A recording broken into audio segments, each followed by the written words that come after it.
In the high-stakes world of boxing, where legends clash and titans fall, this battle has captured the imagination of millions for obvious reasons. Iron Mike Tyson versus Jake Paul, arguably the greatest heavyweight of all time versus the YouTube greatest boxer of our time. But beneath the surface of this electrifying spectacle lies a web of uncertainty and colossal hurdles that might just stop this titan clash before the first bell even rings. Welcome to In 5 Minutes, where today, we dive deep into the explosive exposition on why the much-anticipated face-off between the heavyweight icon, Mike Tyson, and the YouTube sensation-turned-boxer, Jake Paul, is teetering on the brink of cancellation.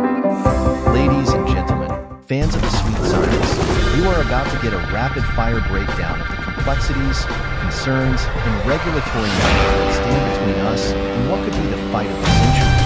So, buckle up because we're starting the countdown now. Let's dive deeper into the stormy waters of age and health. Iron Mike, a true behemoth of the boxing world, stepping back into the square circle at the age of 58? Yes, you heard it right. And with this bold move, medical experts around the globe have raised alarm bells, pointing to the colossal risks looming over Tyson's comeback, especially fears around serious brain damage.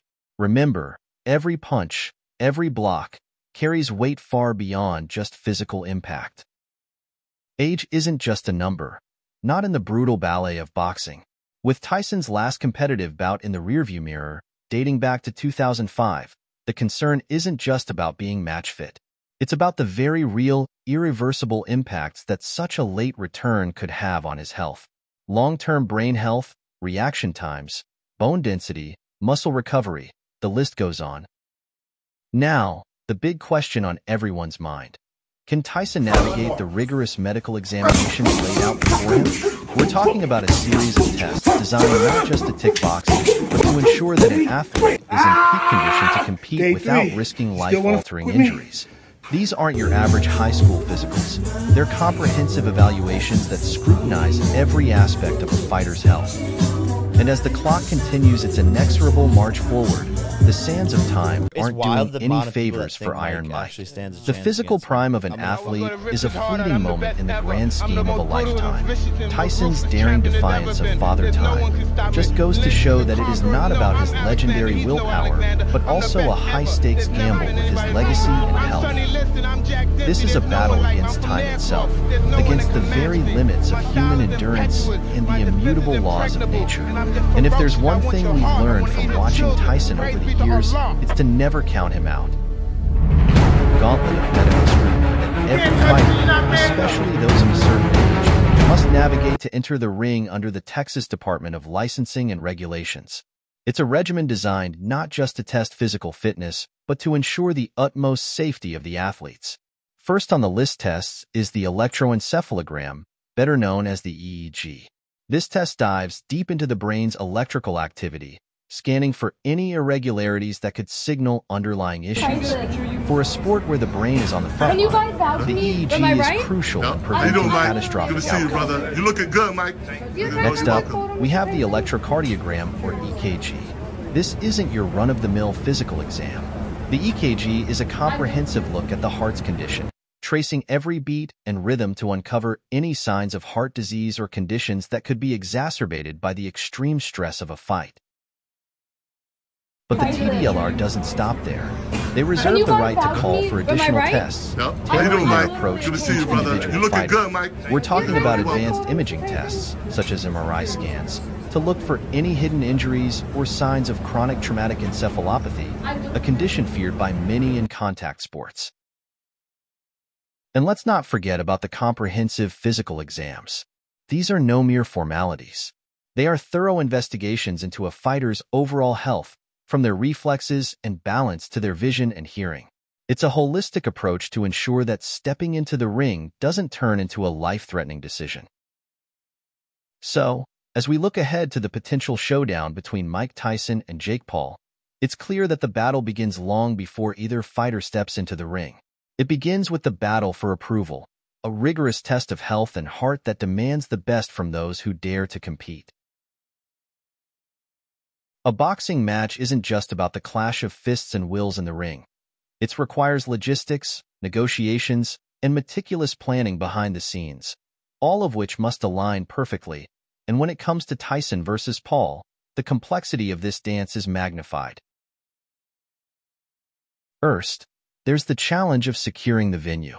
We're talking about AT&T Stadium in Arlington, Texas, a coliseum that hosts the giants of the NFL, concerts, and other mega events.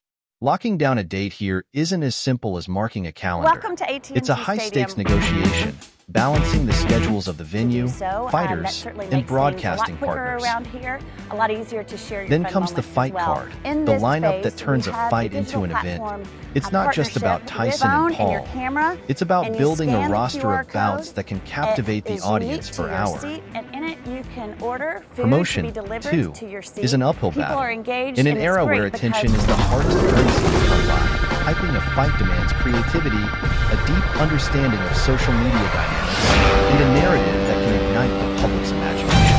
For Tyson versus Paul, the stakes are high, and the promotional engine needs to fire on all cylinders to ensure the event captures the global spotlight. And amidst all this, the ticking clock. Time is the one opponent that waits for no one. Each day without a confirmed fight card, without the logistical gears locked in place, is a day closer to potential postponement or cancellation. In the race to July 20th, every second counts. Lastly, let's not forget history. The boxing world is no stranger to cancellations. Injuries, legal issues, even positive tests for banned substances have knocked out fights before. Tyson himself knows this dance all too well. So, with all these hurdles, will this blockbuster battle make it to the ring, or will it remain a what-if of boxing lore? Or consider the case of Riddick Bowe and Lennox Lewis in the early 90s. After a buildup of epic proportions, negotiations crumbled over financial disputes, and the fight that could have defined an era never materialized. Even Tyson himself has felt the sting of cancellations. His bout with Evander Holyfield, originally scheduled for 1990, was postponed due to Tyson sustaining a rib injury. The twists and turns of fate would delay their eventual clash until 1996, reshaping the landscape of heavyweight boxing in the process. Will Tyson versus Paul join the pantheon of great bouts, or will it become another what-if? Only time will tell. But one thing's for certain, in the fight game, it's not over until the first bell rings. And that's the bell. You've just been taken through the explosive saga of Tyson versus Paul in 5 minutes. If you enjoyed this rapid breakdown and crave more thrilling exposés, don't forget to like, subscribe, and ring that notification bell. I'm your host, bringing you the biggest stories from the world of combat sports, all in 5 minutes or less.